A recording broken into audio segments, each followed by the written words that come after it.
Thank you, Mr. Kirby.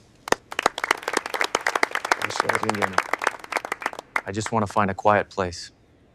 Airport lounge kicked out disabled veteran. Airline owner bought him lifetime membership. When Army veteran Michael Rodriguez entered the United Club at Denver International with his prosthetic leg, lounge manager Susan Walsh saw only a young man trying to scam free amenities.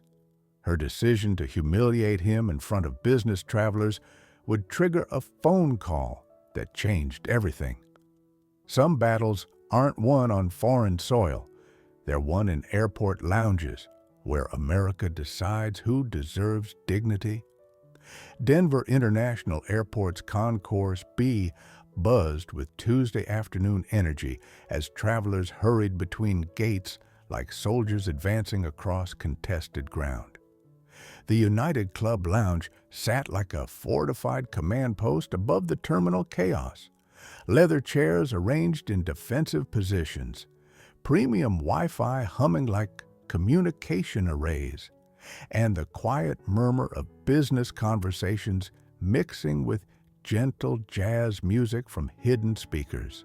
Michael Rodriguez approached the lounge entrance with measured steps, his $47,000 prosthetic leg creating the distinctive mechanical whir that had replaced his natural gait. At 29, he carried himself with disciplined military posture, though the way he unconsciously scanned exits and crowd patterns revealed combat instincts that 18 months of civilian life hadn't erased. The IED blast in Kandahar had taken more than his right leg below the knee. It had shattered his left ankle, fractured his skull, and left him with traumatic brain injury that turned crowded spaces into cognitive minefields. Airport terminals were the worst, triggering anxiety responses and memory lapses that made simple navigation feel like enemy contact. But Michael had adapted with the same determination he'd shown defusing bombs in Afghanistan. His prosthetic was a marvel of engineering, titanium framework with microprocessor-controlled knee joint that adjusted 50 times per second, responding to his gait patterns with precision that let him walk almost normally. Almost. The phantom pain still woke him screaming some nights, and the mechanical clicking sound reminded him constantly of what Kandahar had cost.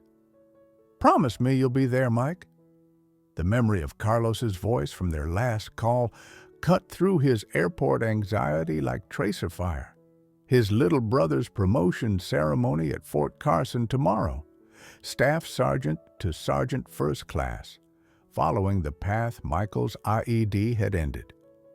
"I wouldn't be here without your example. Please come wear your uniform one more time."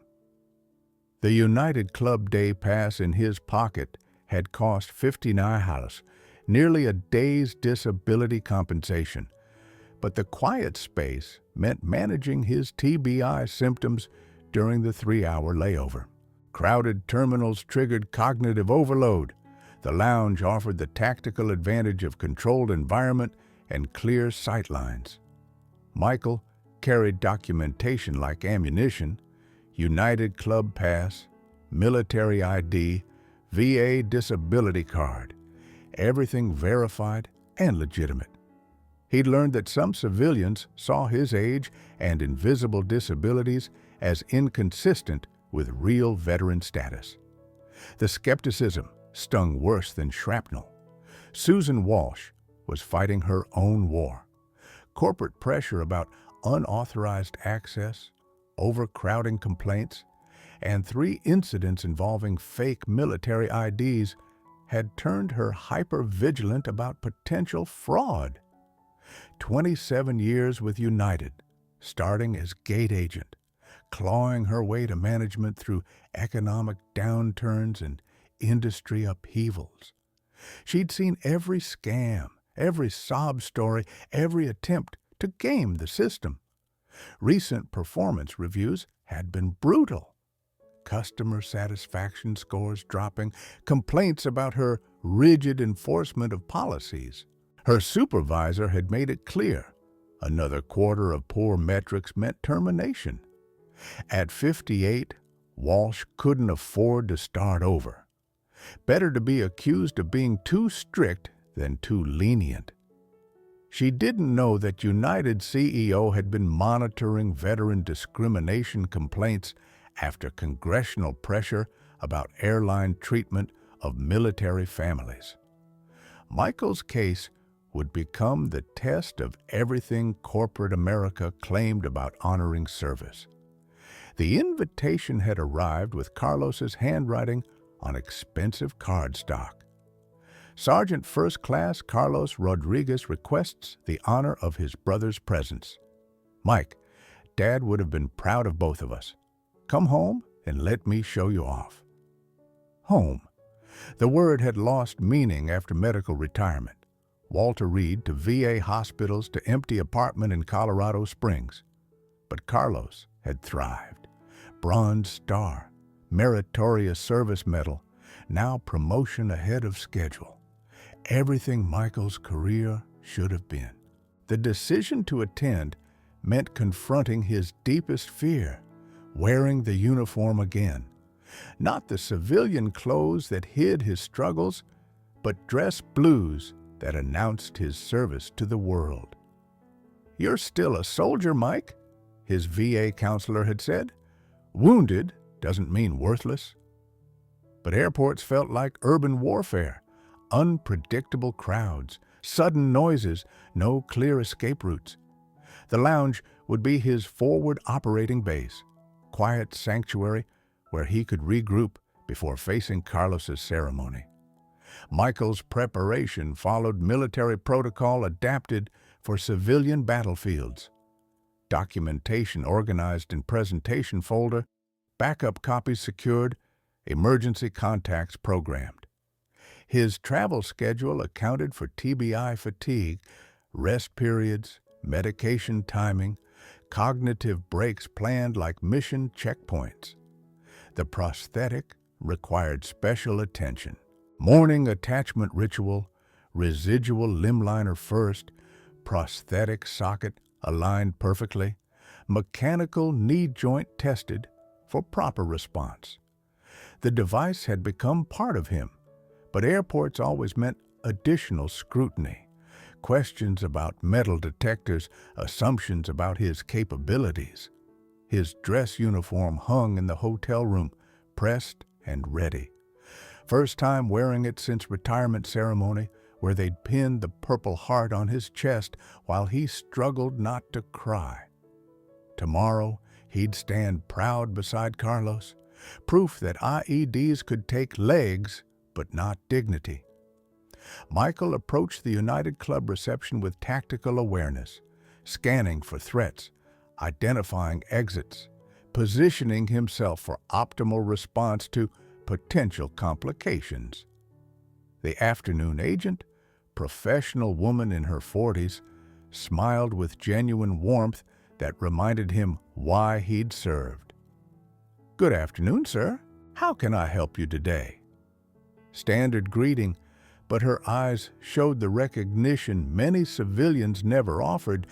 This man had served something larger than himself.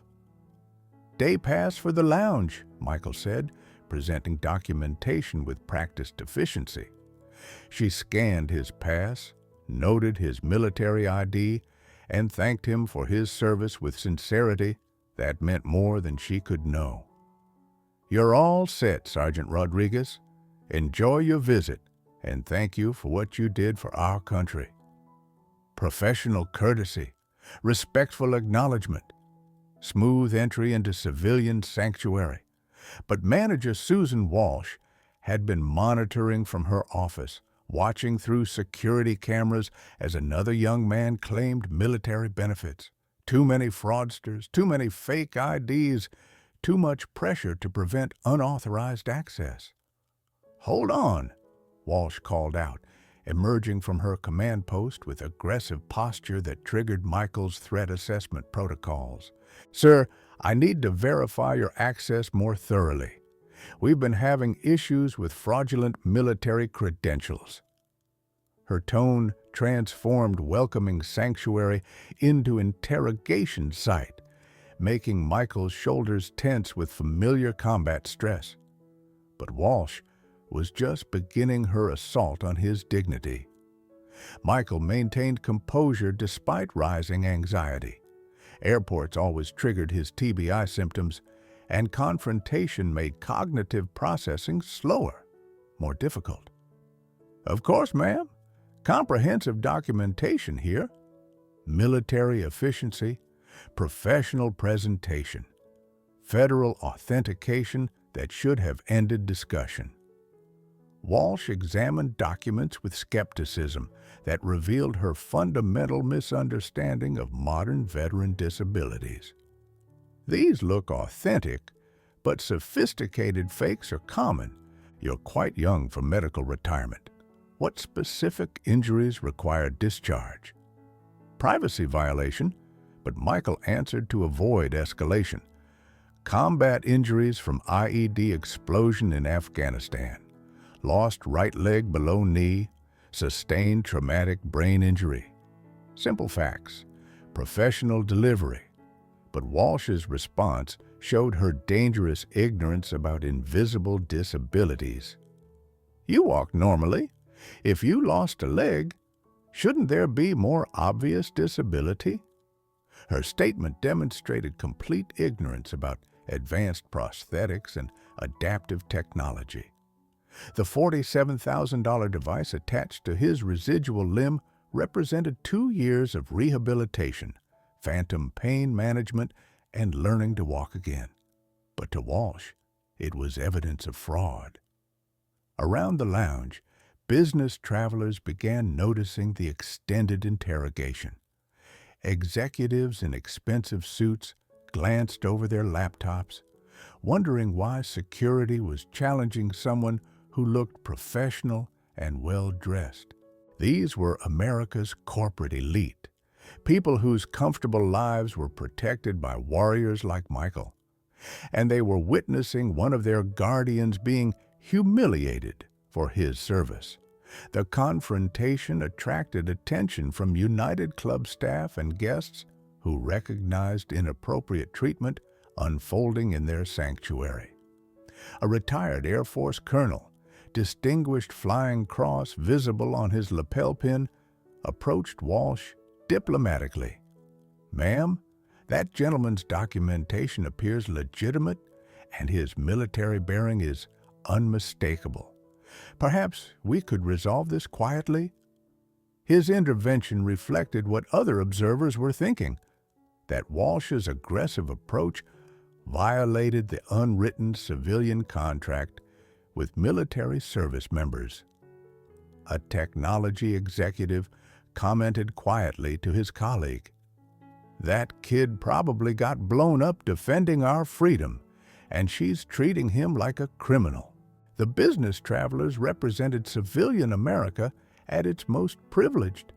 People who'd never heard incoming mortar fire or watched friends die for flag and country. But they understood honor when they saw it, and they recognized injustice being perpetrated in their presence. Walsh bristled at civilian intervention in her professional domain.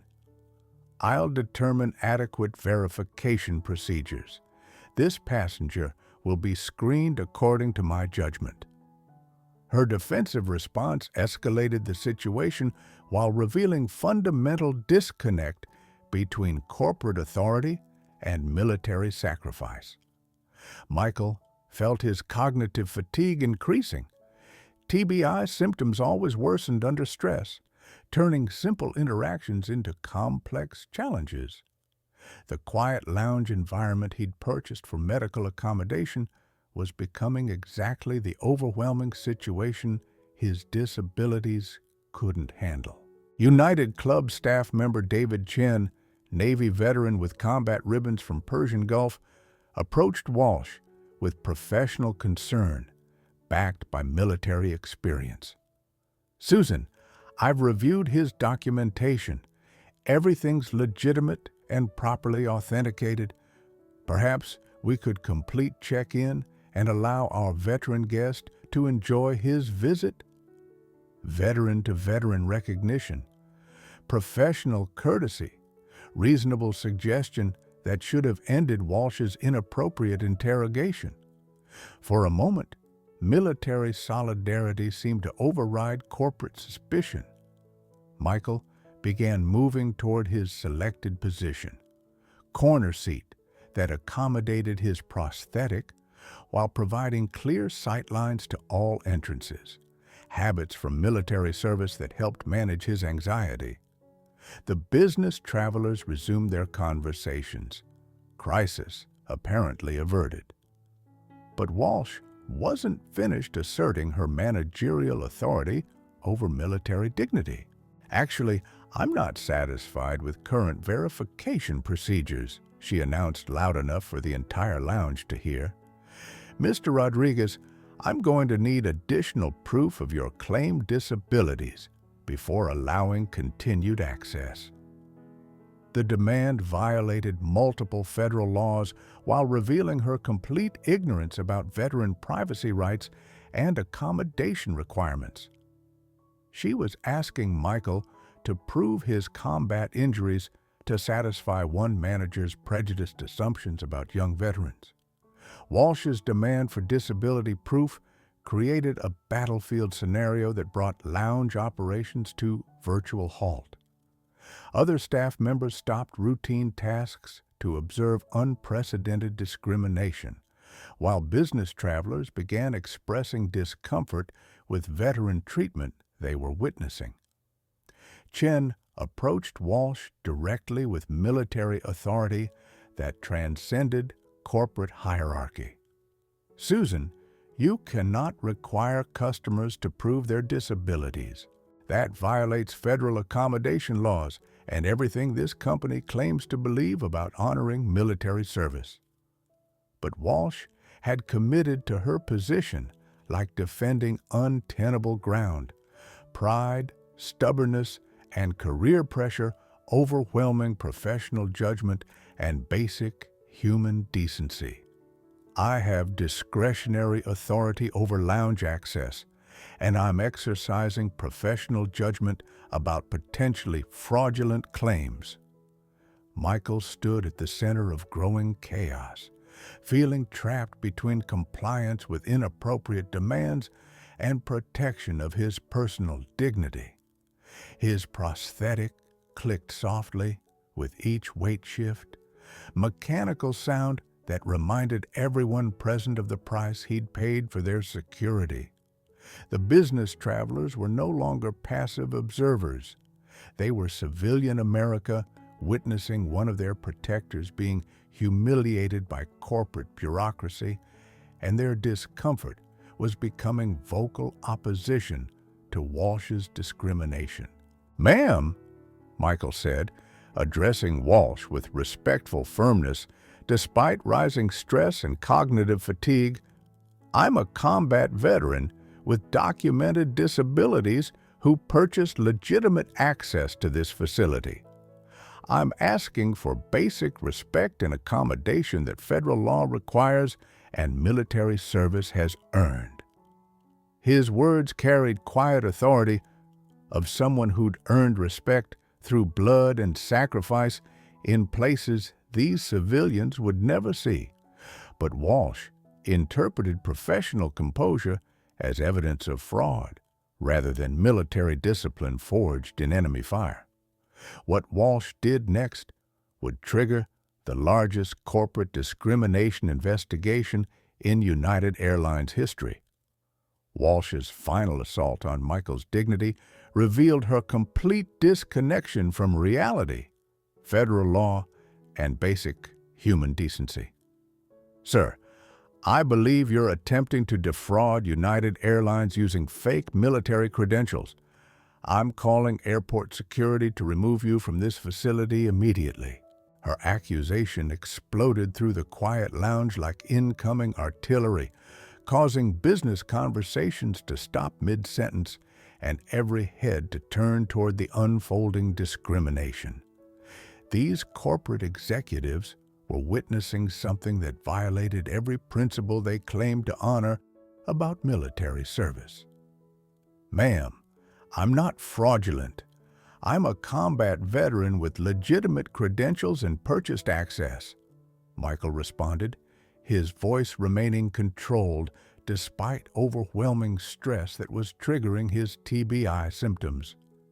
Memory lapses, disorientation, cognitive overload, the quiet environment he'd purchased for medical management was becoming medical emergency zone.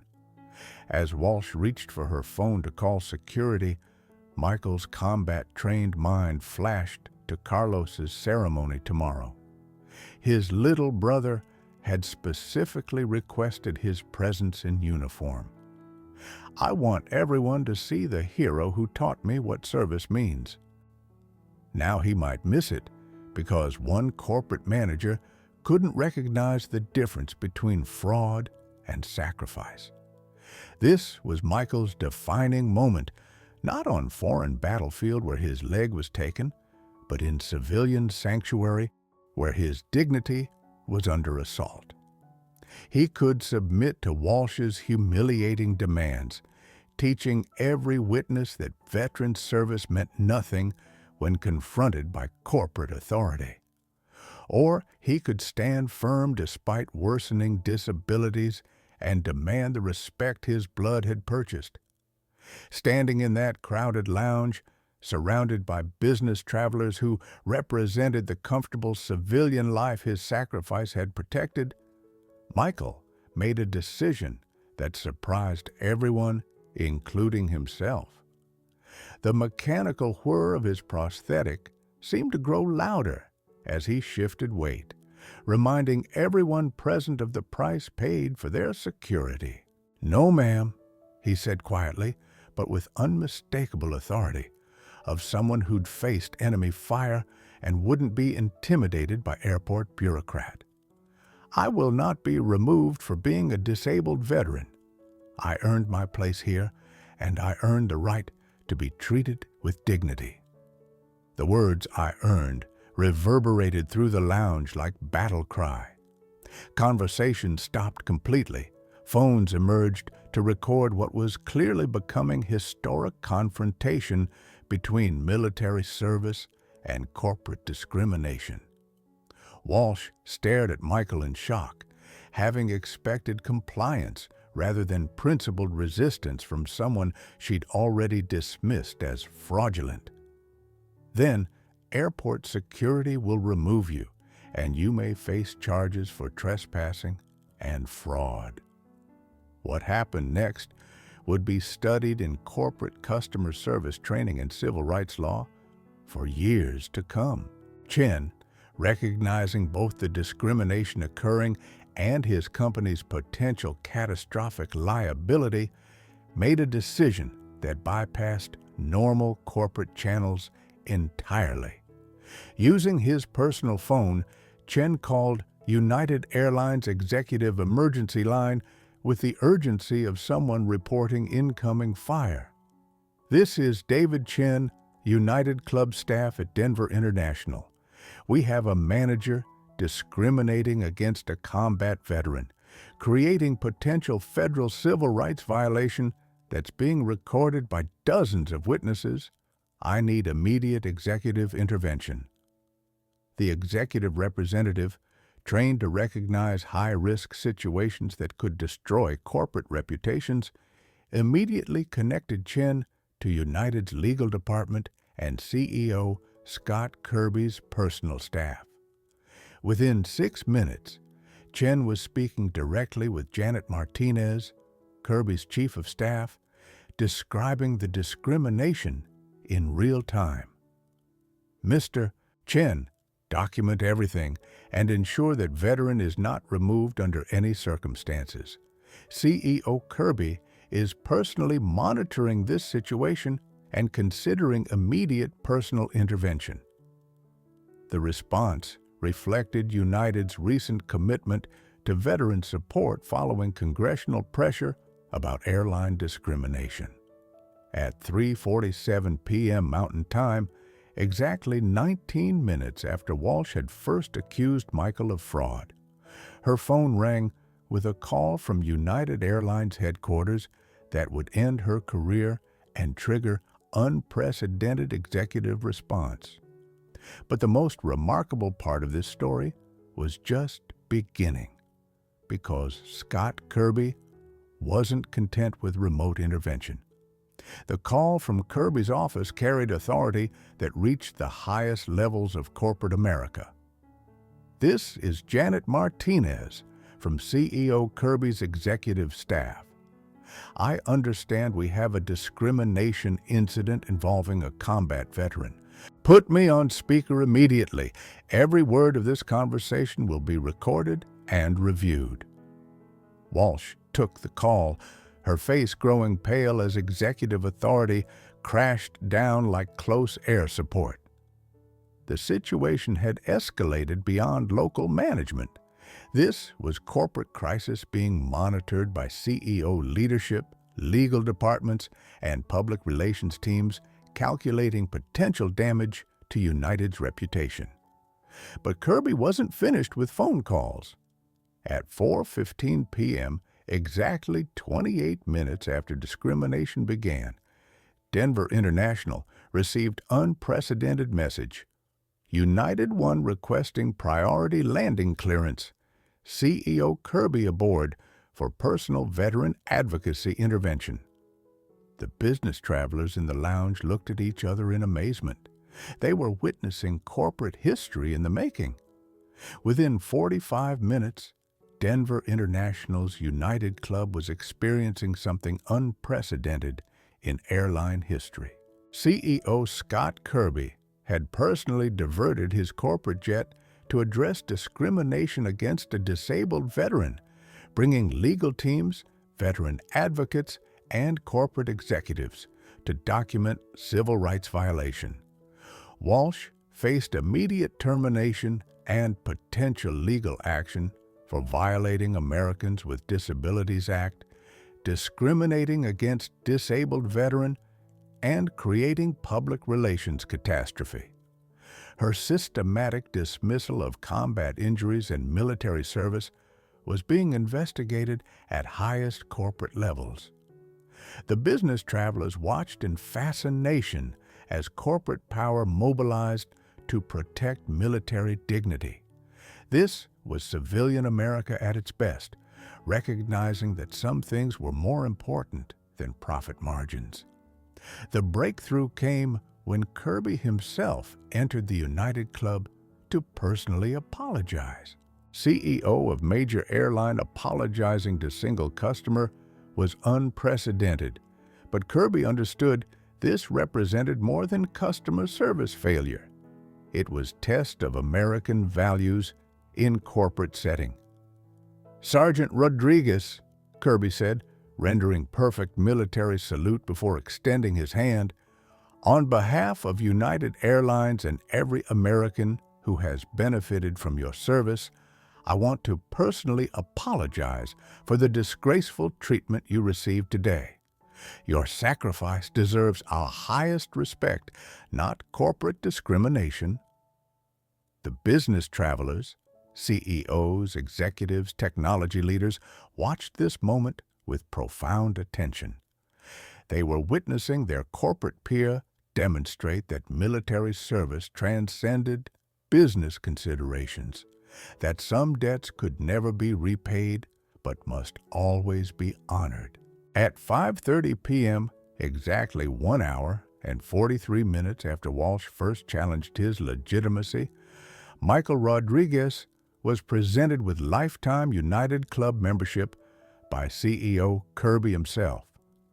The 50-day pass he'd purchased for medical accommodation had become symbol of corporate discrimination transformed into executive commitment to veteran dignity. First emotional moment. Michael's composure finally broke as Kirby presented the lifetime membership. Not tears of gratitude, but overwhelming relief that someone had finally recognized his service meant something.